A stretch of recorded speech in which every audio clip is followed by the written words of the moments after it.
만 27장 13절 말씀입니다. 타인을 위하여 보증선자의 옷을 취하라. 외인들을 위하여 보증선자는 그의 몸을 볼모 잡을지니라. 아멘.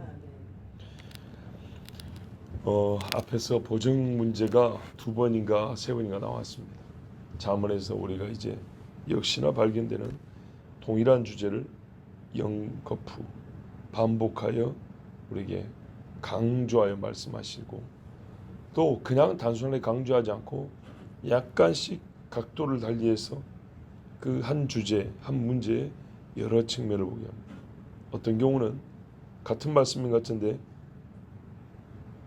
옆에서 보는 측면만 다른 게 아니라 마주 보게 하는, 즉 당사자를 다르게 합니다.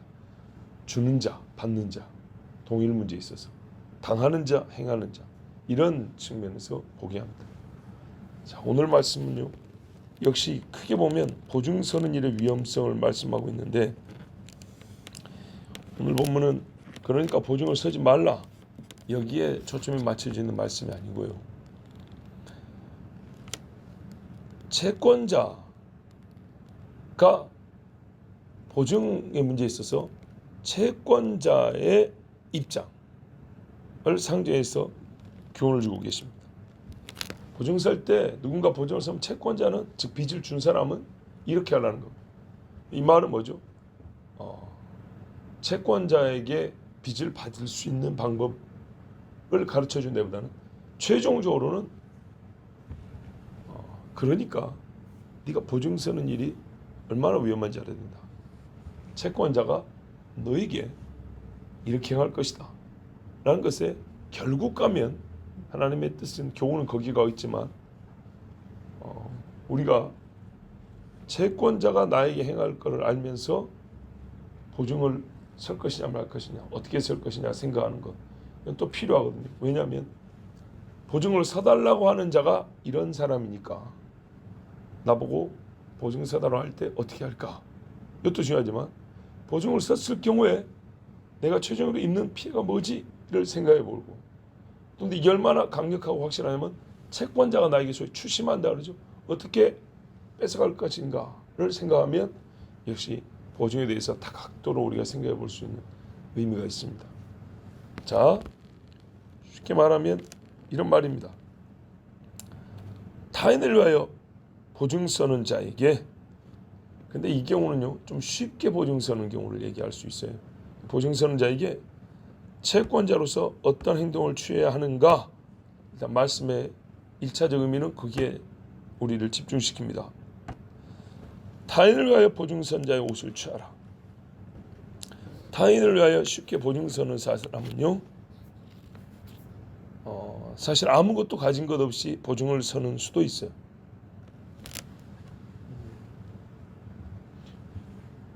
참 보증에 대해서 여러 가지를 말씀드려야 되나 말이야. 분명히 앞에 있어요. 20장에도 있고 6장에도 있던가, 하여튼 여러 군데, 세 군데 정도, 두 군데, 세 군데 정도 있어요.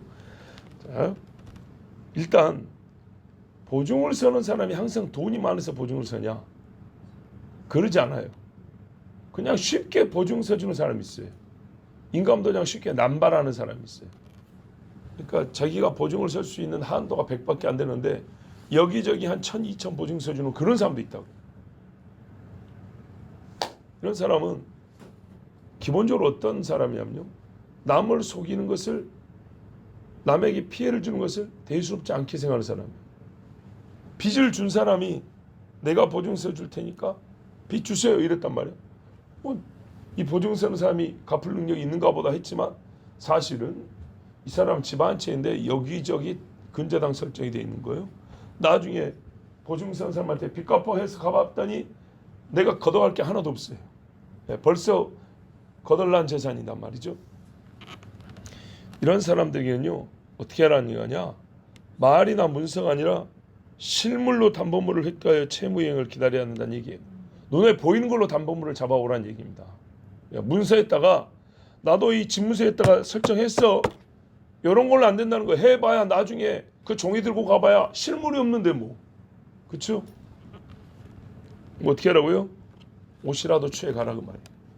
이런 믿을 수 없는 인간들에게 믿을 수 없는 인간이 보증 쓸 때는 확인해 보고 어떻게 하라고요? 너도 손해 안 받으려면 눈에 보이는 거라도 다 들고 가. 이래야지 이게 보증의 의미가 있지. 종이장에다 도장 찍고 해봐야 아무 소용없어.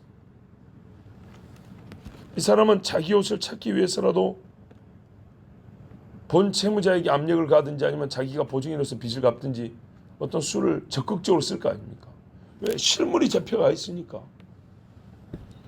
그래서 채권자, 빚을 준 자가 손해를 보지 않게 그렇게 됩니다. 그 다음에 번역은 문제가 있습니다.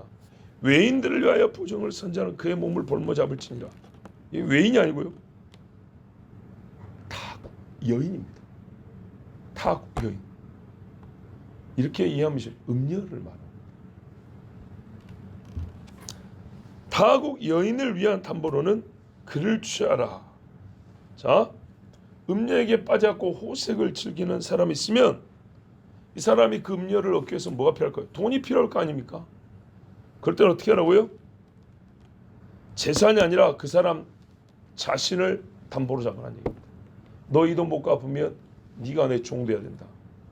요즘 말로 신체 포기각서를 하는데 자 보세요. 이 정도 되면 음녀에게 빠질 게 아니에요. 미쳤다고 내 신체를 포기하면서까지 음녀에게 빠질 것입니까? 그러니까는요. 자기가 종노를 하면서까지 뭐하러 그 여자한테 빠질 거예요. 그런데 정신 나간 인간이 이렇게 한다고요. 그러면 그런 정신 나간 인간에게 딱 맞는 게 뭐냐? 너는 이제부터 종이 돼야 되는 거예요. 그러지 않습니까? 음녀에게 종이 되고 지옥으로 끌려가는 그런 사람이라면 이 사람의 집에 종이 되는 게 오히려 어쩌면 더 낫죠. 그에게 합당한 대가로 말하면 네 몸이 담보가 된다는 겁니다. 음녀를 사기 위해서 빌린 큰 돈을 다시 받을 수 있는 장치는 뭐냐? 안전장치는 뭐냐? 그 사람 자신을 담보로 정해두라는 말씀입니다. 음녀를 사기 위해서 돈을 빌린다. 그리고 못 갚으면 네 몸을 뺏어간다 해도 돈을 빌리는 사람은 어떤 경우냐? 첫 번째, 이미 다른 돈을 다 써버린 사람입니다. 그렇게 위험한 빚을 내겠다는 사람은 본래 자기가 가진 돈 다 썼다는 얘기입니다. 두 번째, 이 정도로 빠지는 사람은 일 안 합니다. 돈 벌 생각 안 합니다. 그 몸이 푹 빠져 있죠. 그렇죠?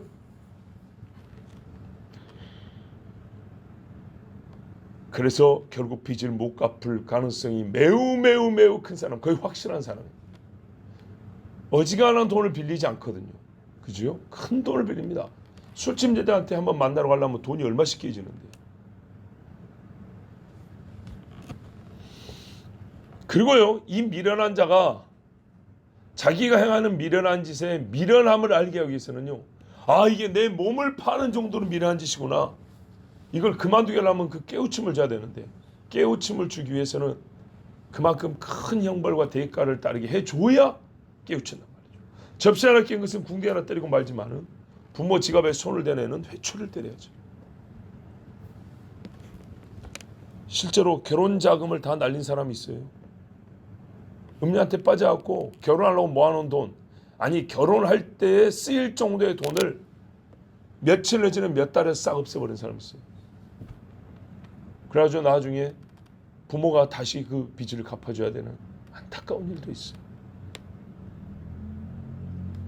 이 미련한 자가 얼마나 위험하고 불의한 일을 생각 없이 저지르고 있는지를 깨닫게 하는 방법은 그 자신의 몸을 담보로 잡아서 종노를 하는 신세가 되게 하는 것밖에 없습니다. 그때서야 겨우 깨달을까 말까 합니다.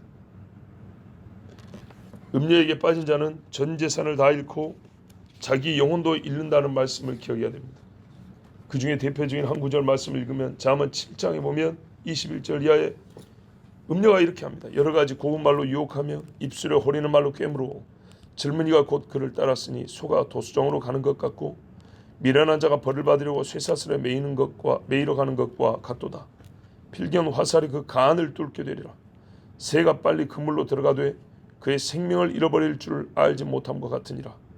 이제 아들들아 내 말을 듣고 내 입의 말에 주의하라. 네 마음이 음녀의 길로 치우치지 말며 그 길에 미혹되지 말지어다. 아멘. 음녀에게 미혹되면 이렇게 돼요. 온 집을 다 담보로 잡아놓고 자기는 놀러가는 이런 짓을 합니다. 또 어떤 말씀이 있어요? 음녀의 방에 들어가는 족족 그 구들장이 꺼져서 지옥으로 직통하는 거야. 지옥에 정해진 네 옥, 네 방, 깜방으로 직통하리라. 문을 열고 들어가면 그대로 떨어진다는 거예요. 그게 음부로 통하는 문이다. 이렇게 말씀했어요. 못 나오는 거예요. 그러니까. 유다는 며느리 다말을 창녀로 알고 들어간 후에 담보로 자기 도장, 끈, 지팡이를 주었습니다. 그리고 후에 며느리가 임신했다는 소식을 듣고 잘됐다, 우리 막내 아들 살릴 수 있다고 불살라 죽이라고 그랬습니다. 그런데 이 다말이 이 물건의 임자로 말미암아 임신했다고 내놓으니 다말이 자기 물건을 알아보고 깨달은 게 뭡니까? 불에 태워져야 할 자는 나구나입니다. 자기 자신을 담보로 맡긴 겁니다. 그래서 자기가 살기 위해서 어떻게 했어요? 그는 나보다 옳도다 하고 며느리를 살리고 쌍둥이 아들을 얻었습니다.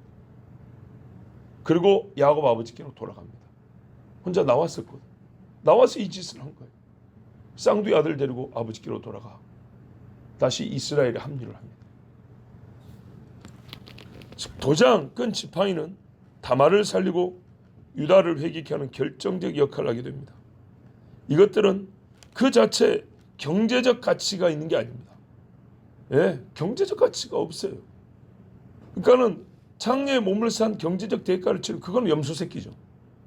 염소 새끼가 그 값인데 그거를 담보한다고 자기 자신을 알리는 자기 신분을 증명하는 것을 내놓은 겁니다. 자기를 담보로 맡긴 겁니다.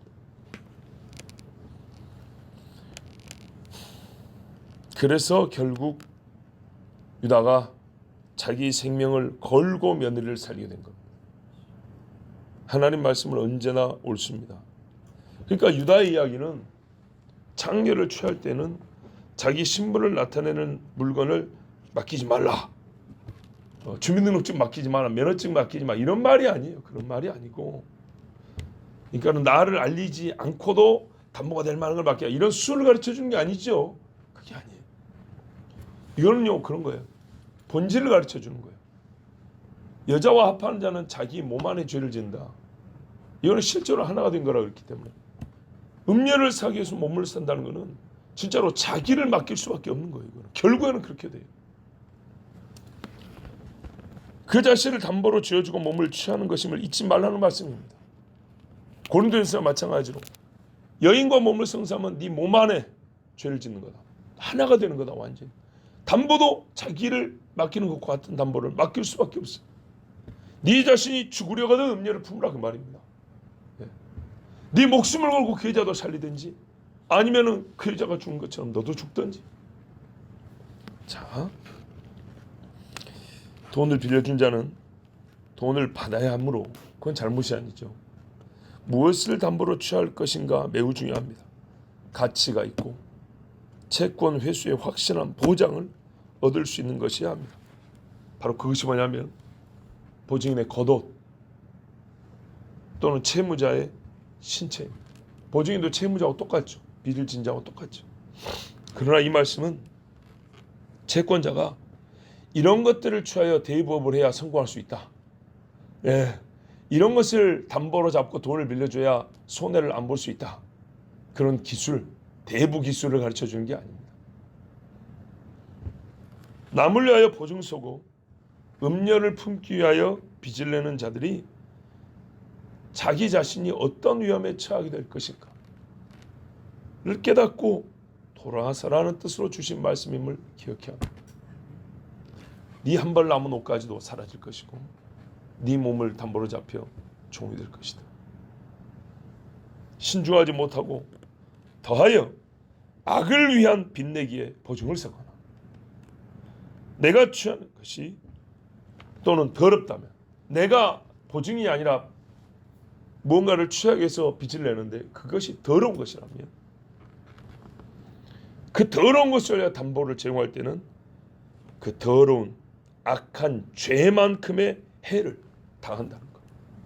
채무자 본이 됐던 그 악하고 더러운 일에 보증이 된 사람이 됐든 반드시 그 더러운 만큼 악한 만큼 대가를 꼭 치르게 된다는 것.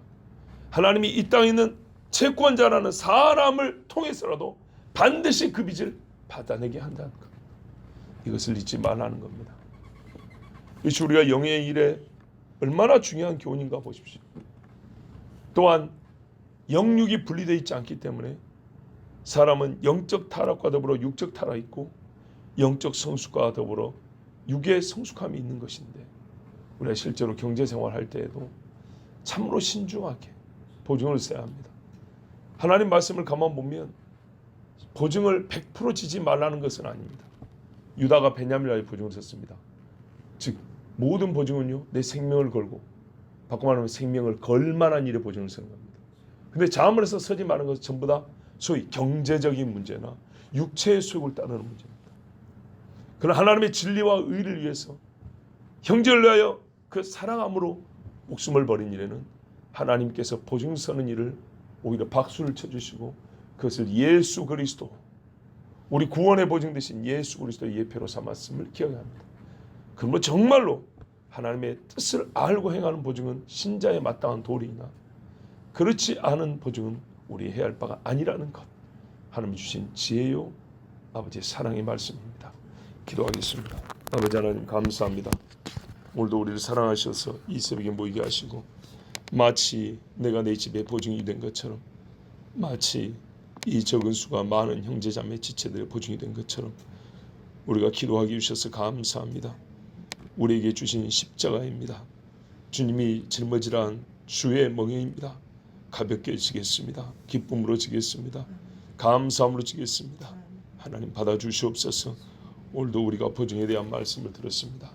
정말로 엄중한 경고로 듣게 하여 주시옵고, 또한 참된 보증이 무엇인지, 예수께서 우리를 위하여 치르신 그 보증인의 사역이 무엇이든지 잘 생각하고 감사하며, 진실로 오늘도 진리와 의를 위하여, 하나님의 나라와 의를 위하여 살아가는 주의 백성들이 다 되게 하여 주시옵소서. 우리 주 예수 그리스도의 이름으로 기도하옵나이다. 아멘.